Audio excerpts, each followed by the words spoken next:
ঘরের আলোটা ডিম করে ফোনটা সাইলেন্ট করে বসুন। আজ যে গল্পটা বলবো সেটা শোনার জন্যে খানিকটা নির্জনতা দরকার। এই গল্পটা হয়তো আপনাদের মনের ভেতরের অনেক চাপা অনুভূতিকে নাড়া দেবে, হয়তো কিছু প্রশ্ন তৈরি করবে, আবার হয়তোবা শুধু দীর্ঘশ্বাস ফেলে ভাববেন, আহ, জীবনটা এমনই। আমার নাম মালবিকা। আমার বাড়ি মেদিনীপুরে। প্রায় 10 বছর হয়ে গেল আমার শ্বশুর বাড়িতে। এই 10 বছরে কত কিছু যে বদলেছে, কত নতুন করে চিনতে শিখেছি নিজেকে আর আমার চারপাশের মানুষগুলোকে, তার হিসেব নেই।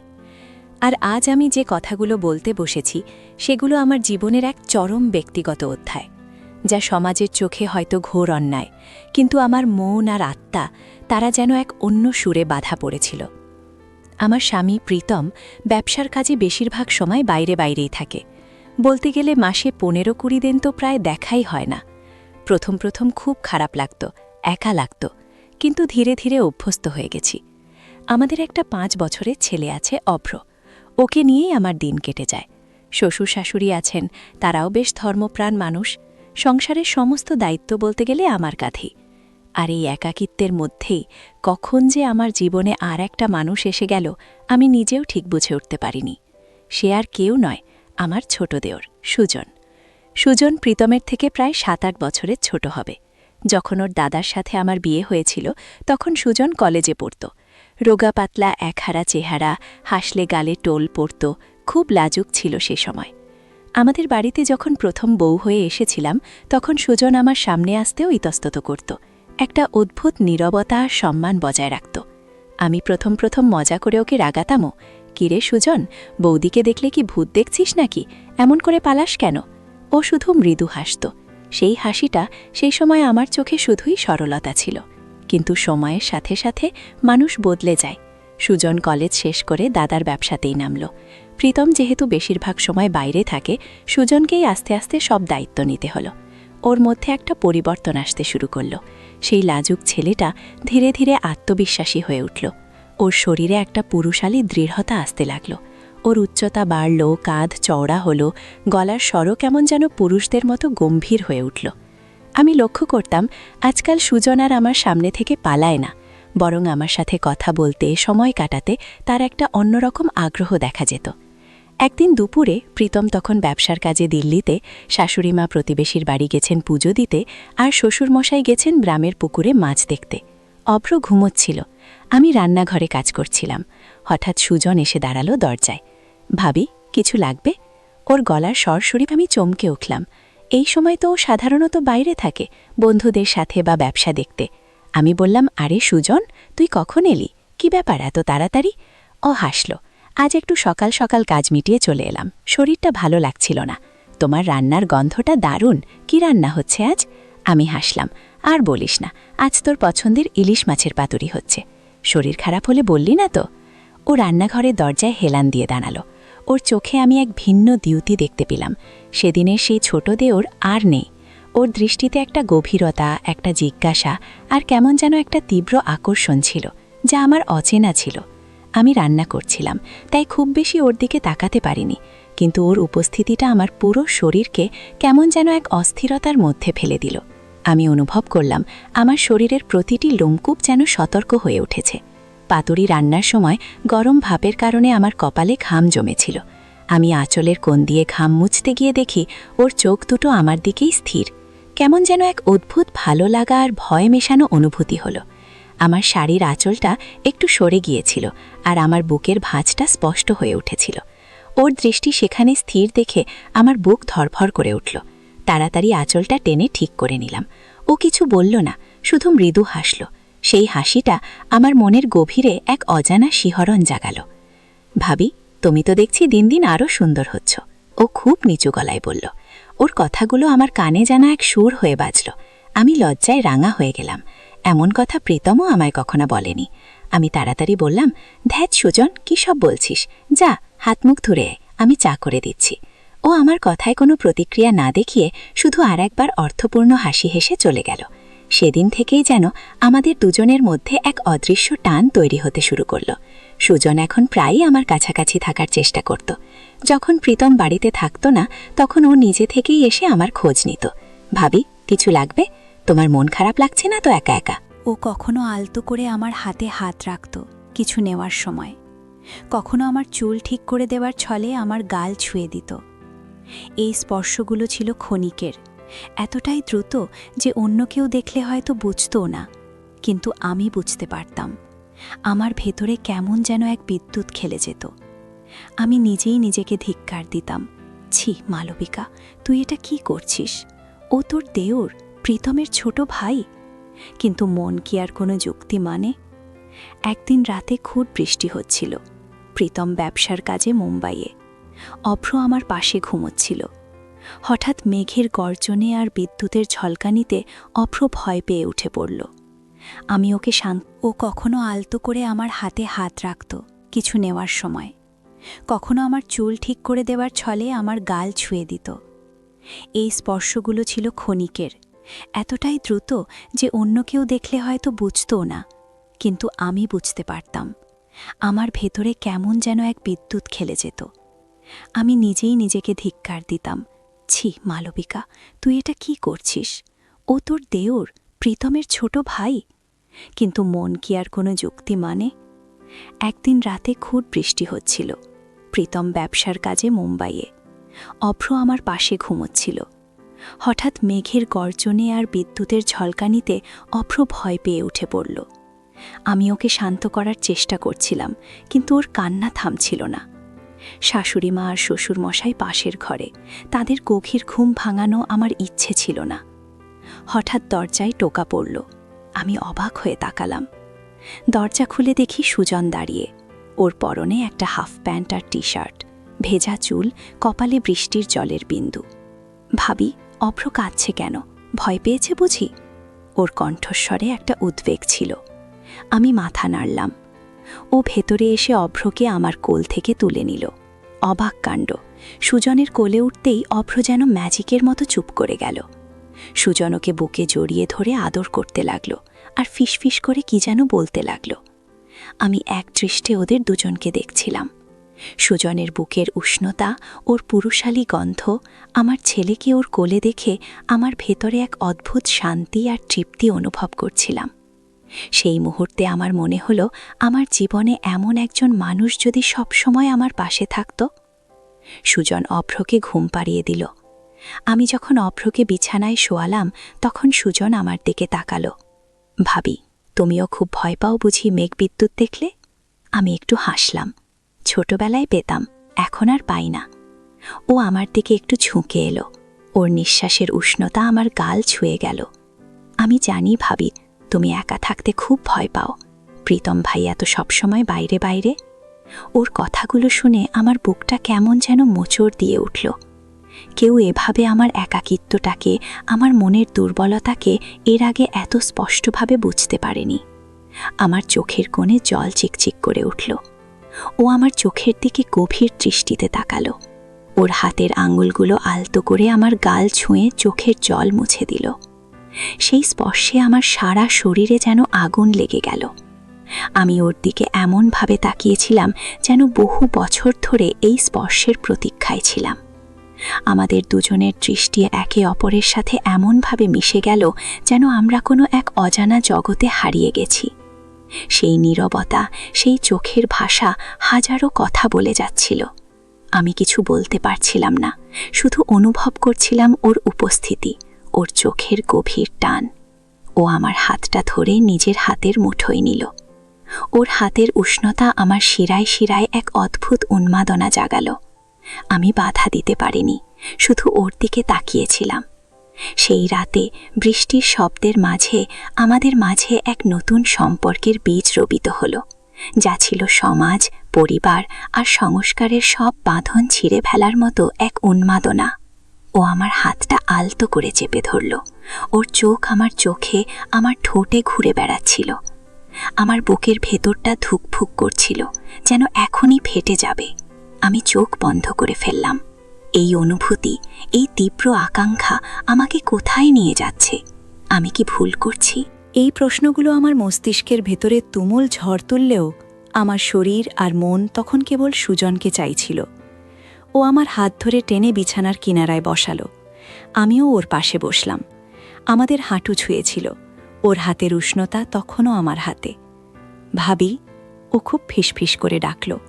ওর গলায় এমন এক আকর্ষণ ছিল যা আমার ভেতরের সব প্রতিরোধ ভেঙে দিচ্ছিল। আমি চোখ খুলে ওর দিকে তাকালাম। ওর ঠোঁটে একটা মিষ্টি হাসি। আমি জানি তোমারও খারাপ লাগে একা থাকতে, কিন্তু আমি তো আছি সবসময় তোমার পাশে। ওর কথাগুলো আমার কানে মধু ঢেলে দিচ্ছিল। আমি শুধু ওর দিকে তাকিয়েছিলাম, কিছু বলার শক্তি ছিল না। ও আমার চুলগুলো সরিয়ে আমার কানের পেছনে গুজে দিল। সেই স্পর্শে আমার সারা শরীর কাটা দিয়ে উঠল। ওর আঙুলগুলো আমার ঘাড়ে আলতো করে বুলিয়ে যাচ্ছিল। আমি শিহরণ অনুভব করছিলাম। আমি তখন যেন নিজের ওপর কোনো নিয়ন্ত্রণ রাখতে পারছিলাম না। আস্তে আস্তে, প্রায় প্রতিদিন প্রীতমের অনুপস্থিতিতে সুজন আমার জীবনের এক অপরিহার্য অংশ হয়ে উঠল। আমাদের মধ্যেকার সম্পর্কটা ধীরে ধীরে এতটাই গভীরে চলে যাচ্ছিল যে আমি নিজেও জানতাম না এর শেষ কোথায়। ও প্রায়ই দুপুরে অফিস থেকে এসে আমার সাথে লাঞ্চ করত। শাশুড়ি মা বা শ্বশুর মশাই কোনোদিন কিছু মনে করেননি, কারণ সুজন বাড়ির ছিলে। তাছাড়া আমি ওর ভাবি। এই সম্পর্কটা বাড়ির সবার কাছেই খুব স্বাভাবিক ছিল, কিন্তু তাদের অগোচরে আমাদের মধ্যেকার দৃষ্টি বিনিময়, সামান্য স্পর্শ আর ফিসফিস করে বলা কথাগুলো ছিল সম্পূর্ণ অন্য কিছুর ইঙ্গিত। একদিন দুপুরের ঘটনা। আমি স্নান করে বেরিয়েছি। পরনে একটা হালকা গোলাপি রঙের সুতির শাড়ি, যা ভিজে শরীরে ঠিকমতো শুকায়নি বলে শরীরের সাথে লেপ্টেছিল। চুল ভিজে পিঠ বেয়ে কোমর পর্যন্ত নেমে এসেছে। বুকের ভাঁজটা স্পষ্ট দেখা যাচ্ছিল। সুজন এসে ঘরে ঢুকল কিছু একটা জিজ্ঞেস করার জন্য। আমাকে ওই অবস্থায় দেখে ওর চোখ দুটো যেন থমকে গেল। ওর মুখ দিয়ে কোনো কথা বেরোল না। আমি অপ্রস্তুত হয়ে তাড়াতাড়ি আঁচলটা টেনে ঠিক করে নিলাম, কিন্তু ওর চোখ আমার সারা শরীরে এক অদৃশ্য স্পর্শ এঁকে দিচ্ছিল। ও কিছু সময় চুপ করে রইল, তারপর যেন নিজেকে সামলে নিয়ে বলল, ভাবি, আমি তোকে কিছু কাগজ দিতে এসেছিলাম, দাদার ব্যবসার কাগজপত্র। ওর গলাটা কেমন যেন কেঁপে গেল। আমি বললাম, দে, এখানে রাখ। ও কাগজগুলো আমার হাতে দিতে গিয়ে আলতো করে আমার হাত ছুঁয়ে দিল। সেই স্পর্শে আমার ভেতরের কামনার আগুন যেন আরও দাউ দাউ করে জ্বলে উঠল। ওর চোখ তখন আমার চোখের দিকে তাকিয়ে, মুখে এক অদ্ভুত হাসি। ভাবি, তোমাকে এই সাজে খুব সুন্দর লাগছে, ঠিক যেন কোনো পরী। ও ফিসফিস করে বলল। আমার গাল লাল হয়ে উঠল। আমি কোনো উত্তর দিতে পারলাম না। ও ঘর থেকে বেরোনোর সময় আরেকবার আমার দিকে ঘুরে তাকালো। ওর চোখে তখন একটা গভীর আবেদন। আমি শুধু চোখ নামিয়ে নিলাম। এই অনুভূতি, এই লুকোনো আকর্ষণ আমাকে এক অদ্ভুত চোরাবালির দিকে টানছিল, যেখানে ডুবে যাওয়াটা আমি হয়তো উপভোগী করছিলাম। এই দৃশ্যটা ছিল তেমনই এক চরম ইঙ্গিতপূর্ণ মুহূর্ত, যেখানে শব্দ না থাকলেও অনুভূতিরা হাজারো কথা বলছিল। এরকম টুকরো টুকরো ঘটনা আমাদের সম্পর্কটার গভীরতা বাড়াচ্ছিল। সুজন আমার দুর্বলতার সুযোগ নিচ্ছিল, নাকি আমি নিজেই ওর মধ্যে আমার একাকিত্বের সমাধান খুঁজছিলাম, তা বলা কঠিন। আমার মন জানত এটা ভুল, কিন্তু আমার নারীসত্তা তখন এক নতুন পুরুষালী আকর্ষণে বাধা পড়েছিল। প্রীতম যতই দূরে থাকত, সুজন ততই আমার কাছে আসত। ওর চোখের গভীরতা, ওর হাসি, ওর আলতো স্পর্শ আমার হৃদয়ে এক নতুন বসন্ত নিয়ে আসছিল। আমি ওর প্রতি আসক্ত হয়ে পড়েছিলাম। একদিন বিকেলে অভ্র স্কুল থেকে ফেরেনি। শাশুড়ি মা ঘুমোচ্ছিলেন, শ্বশুরমশাই অপরে নিজের ঘরে। আমি আর সুজন ড্রয়িং রুমে বসে চা খাচ্ছিলাম। টিভিতে একটা পুরনো রোম্যান্টিক গান চলছিল। সুজন হঠাৎ আমার হাতটা ধরে নিল। ভাবি, আমি জানি তুমিও আমাকে পছন্দ করো, তুমিও এই একাকিত্ব থেকে মুক্তি চাও, তাই না? ওর কথাগুলো শুনে আমি চমকে উঠলাম। ওর চোখে তখন এক গভীর প্রত্যাশা। আমি হাত ছাড়ানোর চেষ্টা করলাম, কিন্তু ও আরও শক্ত করে ধরে রাখল। আমি তোমাকে মুক্তি দিতে পারি মালবিকা, তোমার সব দুঃখ ভুলিয়ে দিতে পারি। ওর গলাটা ছিল গভীর আর আবেগময়। আমার মনটা ডাবল হয়ে গেল। একদিক বলছে ছি, এটা ভুল, আর একদিক বলছে ও ঠিকই বলছে। আমার ভেতরে একটা চরম দ্বন্দ্ব চলছিল। আমি জানি এটা সমাজ বিরুদ্ধ, কিন্তু আমার মন তখন এক অন্য পথ খুঁজছিল। আমার ঠোঁট কাঁপছিল, কিন্তু কোনো শব্দ বেরোচ্ছিল না। ও আমার মুখের দিকে তাকিয়ে আমার ভেতরের যুদ্ধটা যেন বুঝতে পারছিল। চুপ করে থেকো না ভাবি, বলো তোমার কি মনে হয়? ওর প্রশ্ন আমার ভেতরটা ঝাঁকিয়ে দিল। আমি কিছু বলতে পারছিলাম না। ও আমার মুখের কাছে ওর মুখটা নিয়ে এলো। ওর নিঃশ্বাসের উষ্ণতা আমার ঠোঁট ছুঁয়ে যাচ্ছিল। আমার চোখ বন্ধ হয়ে গেল। আমার সমস্ত শরীর অবশ হয়ে যাচ্ছিল। আমি বাধা দিতে পারছিলাম না। আমার পুরো শরীর ওর দিকে ঝুঁকে যাচ্ছিল, যেন অদৃশ্য কোনো শক্তি আমাকে ওর দিকে টানছিল।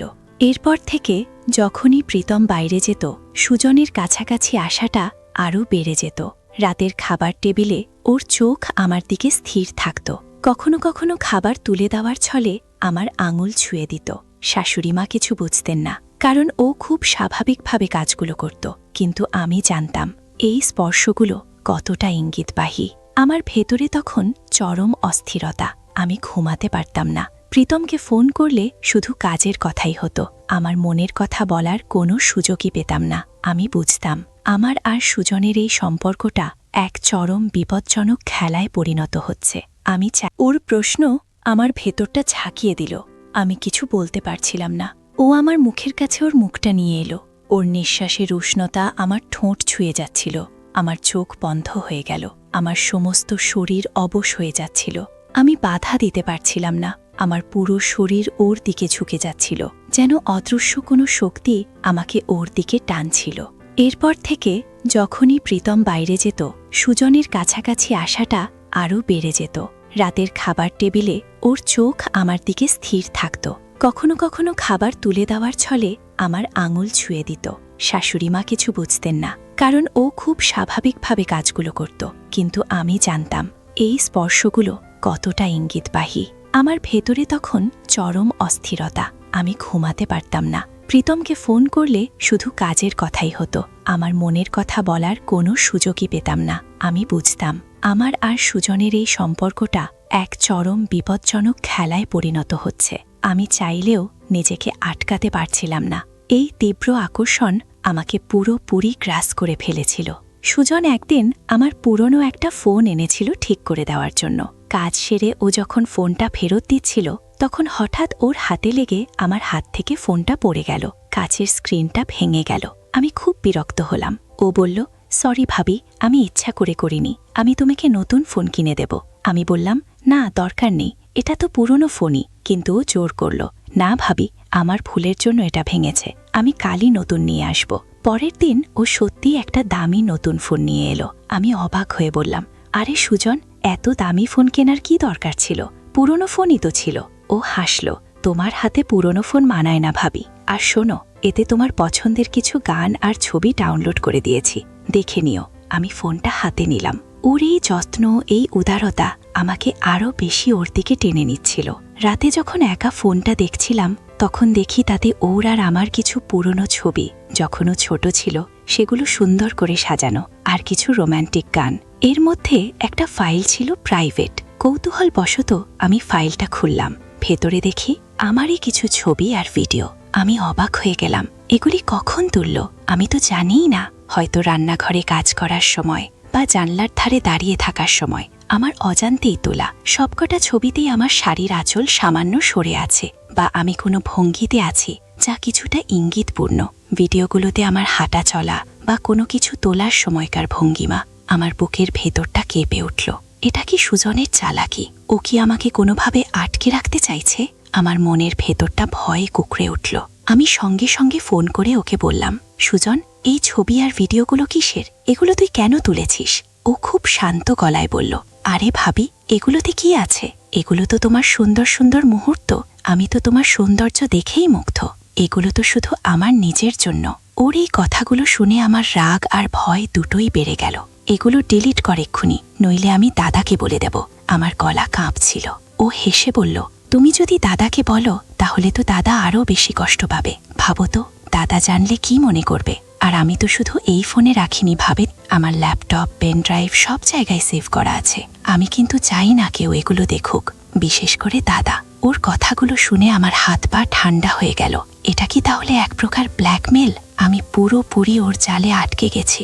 আমি কি করব ভেবে পাচ্ছিলাম না। আমার ভেতরে সব সাহস যেন নিভে গেল। পরের দিন সুজন খুব স্বাভাবিকভাবেই আমার সামনে এলো। ওর চোখে সেই হাসি, সেই আকর্ষণ। আমি ভয় কুঁকড়ে যাচ্ছিলাম। আমি ওকে এড়িয়ে চলার চেষ্টা করলাম, কিন্তু ও আমাকে ছাড়ল না। বিকেলে যখন অভ্র খেলছিল, তখন ও আমার কাছে এসে বসল। কি ভাবি, কাল রাতে খুব ভয় পেয়েছো বুঝি?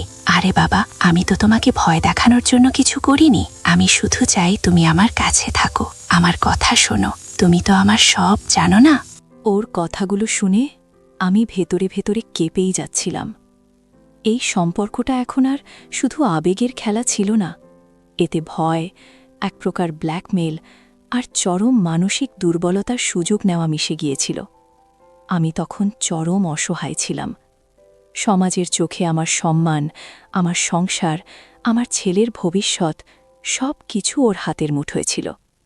আমি জানি আমি হয়তো একটা ভুল পথে পা বাড়িয়েছিলাম, কিন্তু এর থেকে বেরোনোর পথটাও আমার কাছে যেন বন্ধ হয়ে গেছিল।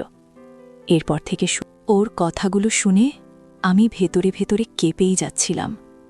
এই সম্পর্কটা এখন আর শুধু আবেগের খেলা ছিল না, এতে ভয়, এক প্রকার ব্ল্যাকমেল আর চরম মানসিক দুর্বলতার সুযোগ নেওয়া মিশে গিয়েছিল।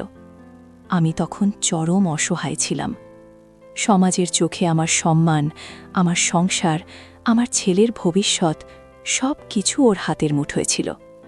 আমি জানি আমি হয়তো একটা ভুল পথে পা বাড়িয়েছিলাম, কিন্তু এর থেকে বেরোনোর পথটাও আমার কাছে যেন বন্ধ হয়ে গেছিল। এরপর থেকে সুজন যখনই আমার কাছাকাছি আসত, আমার ভেতরে একই সাথে ভয় আর এক অদ্ভুত অস্থিরতা কাজ করত। আমি জানি আমি ভুল করছি। আমার স্বামী, আমার পরিবার, সমাজের প্রতি এটা এক চরম বিশ্বাসঘাতকতা। কিন্তু আমার সেই মুহূর্তের দুর্বলতা, আমার একাকিত্ব আর সুজনের সেই তীব্র আকর্ষণ আমাকে এমন এক জায়গায় নিয়ে গিয়েছিল যেখান থেকে ফেরাটা আমার জন্য অসম্ভব হয়ে উঠেছিল। আমি এখন এক জালের মধ্যে আটকা পড়েছি, যেখানে আমার সম্মান, আমার সুখ সবই অনিশ্চিত।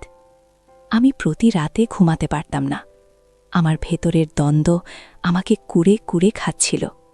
সুজনের হাসি, ওর চোখের দৃষ্টি, আমার অজান্তেই তোলা সেই ছবি আর ভিডিওগুলো সব কিছুই আমাকে দাঁড়িয়ে বেড়াচ্ছিল। আমার মনে হতো আমি যেন এক অন্ধকার সুড়ঙ্গে হাঁটছি, যার কোনো শেষ নেই। আমি জানি আমার এই গল্পটা শুনে অনেকে হয়তো আমাকে ঘৃণা করবেন, কিন্তু আমি শুধু বলতে চাই, জীবনে এমন কিছু মুহূর্ত আসে যখন মানুষ নিজের অজান্তেই এমন কিছু করে ফেলে যার ফল সারা জীবন তাকে ভোগ করতে হয়। এই গোপন সম্পর্কটা আমার জীবনে এক স্থায়ী ক্ষত তৈরি করে দিয়েছে, যা হয়তো আমি আর কখনো পূরণ করতে পারবো না। আমাদের সবারই জীবনে এমন কিছু অন্ধকার দিক থাকে যা আমরা লোকচক্ষুর আড়ালে রাখতে চাই, কিন্তু সেই অন্ধকারে প্রবেশ করলে তার থেকে বেরোনো যে কতটা কঠিন তা শুধুমাত্র ভুক্তভোগীই বোঝে। সমাজকে সম্মান করা, নিজের মূল্যবোধকে ধরে রাখা আর নিজের মনের আবেগকে নিয়ন্ত্রণ করা, এই সবই খুব জরুরি। আমার গল্পটা হয়তো আপনাদের কাছে একটা সতর্ক বার্তা হিসেবে কাজ করবে, কারণ আবেগের লাগাম ছিঁড়ে গেলে পরিণতিটা কতটা ভয়ঙ্কর হতে পারে তার একমাত্র উদাহরণ আমি নিজেই। আমার জীবনের এই কঠিন সত্যটা হয়তো অনেককেই নাড়া দেবে। ভাববেন, জীবনটা এমনই জটিল, যেখানে সুখ আর দুঃখ, ঠিক আর ভুল পাশাপাশিই চলে। গল্পটা ভালো লাগলে একটা লাইক করবেন, সাবস্ক্রাইব করবেন আর কমেন্টে জানাবেন আপনাদের কি মনে হলো।